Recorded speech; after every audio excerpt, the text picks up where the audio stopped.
Before you scroll, answer this honestly. Have you ever been pressured by your own family to give up something that was never theirs to begin with? Because if you've lived through even a hint of that, leaving now would be a mistake. The part that explains everything is coming. I'm not proud of this, but I was still rubbing the heat on my cheek when it happened. That sharp, burning reminder that stays long after the sound fades. The kind that makes a room feel smaller, colder.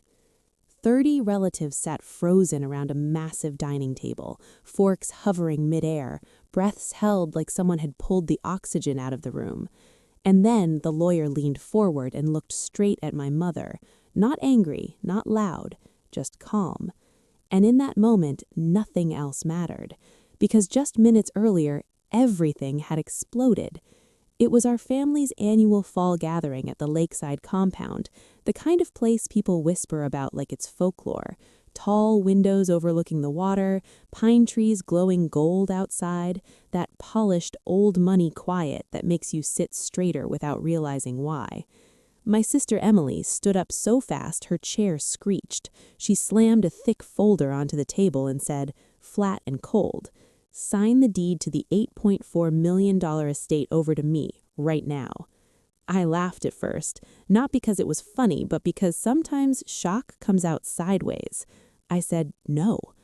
That's when my mother stood up. No warning, no hesitation, and she slapped me, hard, in front of everyone. "You have no choice," she hissed through clenched teeth. "Do what she says." And then the lawyer spoke. Quietly, carefully, just loud enough for everyone to hear. "Do you even know who the real owner is?" The room went dead silent. Every single pair of eyes turned to me. And listen, if you've ever felt ganged up on by people who were supposed to protect you, this isn't entertainment. It's a warning. Tell me the time and country you're watching from, because this story hits differently depending on where you are.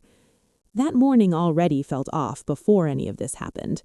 I drove through winding roads covered in fallen pine needles, still wearing the black blazer and tailored pants I'd had on at Milan Fashion Week the night before. My suitcase wasn't packed with sweaters or boots. It was stuffed with fabric samples, sketches, half-finished ideas. The gravel crunched under my tires as I pulled up to the house, smoke curling from the chimney like it always had. Same place, different weight. When I walked into the dining room, conversations dipped just a little too fast. Crystal glasses lined the table, roasted turkey, pumpkin pie, all the comforting smells that are supposed to mean family, except they didn't. My mom sat at the head of the table, posture perfect, wine glass already in hand. Emily was right beside her, arms crossed, lips pressed thin. My cousin Mark hovered nearby, nodding along to whatever she whispered.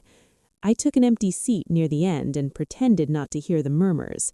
The famous one, never here, always jetting off.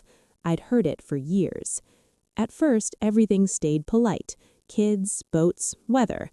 But I felt the shift before it happened, that tightening in the room like a storm rolling in. Emily cleared her throat and leaned forward. "Isn't it nice," she said sweetly, "that the compound stays in the family?"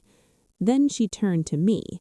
"You're always in Paris, Milan, New York. You barely come back. It only makes sense that the estate goes to someone who actually lives here, someone who takes care of it." A few people nodded. Mark jumped in fast. "Yeah, someone who's around." I set my fork down slowly. Grandpa's estate isn't a group discussion. Emily laughed, but her eyes hardened. He was old, he wasn't thinking clearly, and you took advantage of that. That's when the folder slid across the table toward me. "Just sign," she said. "Make it easy." I didn't touch it. And that's when my mother stood up. She called me selfish, ungrateful, said I owed the family for letting me chase my dreams, said this was the right thing to do. Heads snapped back and forth. Someone whispered, "Oh no." Then the slap. And then the lawyer. After he spoke, nobody argued. Chairs scraped back, conversations dissolved into awkward silence as relatives filed out one by one, pretending not to see me sitting there, cheek burning, staring at the unsigned papers. When the last car disappeared down the drive, the lawyer asked me to stay. By the fireplace, surrounded by old photos and quiet memories, he opened a worn binder and said words that changed everything. 15 years earlier, right after I moved to New York, my grandfather created a trust, quietly, carefully, and he transferred everything into it: the compound, the penthouse, the land, the investments, all of it, to me. Locked tight, no contests, no pressure, no exceptions. He did it because I stayed in touch when everyone else faded, because I sent handwritten cards from wherever I was in the world, because I showed up when it mattered. And that's when it hit me. This wasn't about money. It never was. This was about control and fear, and people assuming they deserved something just because they stayed close. And if you think you're emotionally aware, stay, because what they did next is the part most people can't handle. Tell me the time and country you're watching from. Don't leave now. You'll regret missing the next part. Before you decide this is too much and scroll, ask yourself this: what secrets would come out if you actually looked where no one wanted you to look? Because this is where everything flipped. The study felt wrong without him. Too quiet, like the house was holding its breath. I went straight to the floor cabinet, the hidden safe he'd shown only me. His wedding anniversary. Click. Open.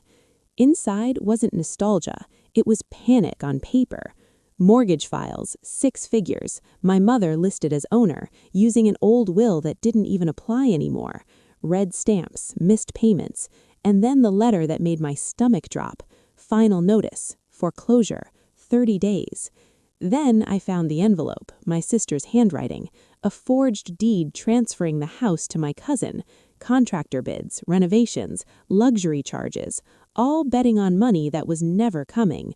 They weren't angry earlier. They were desperate.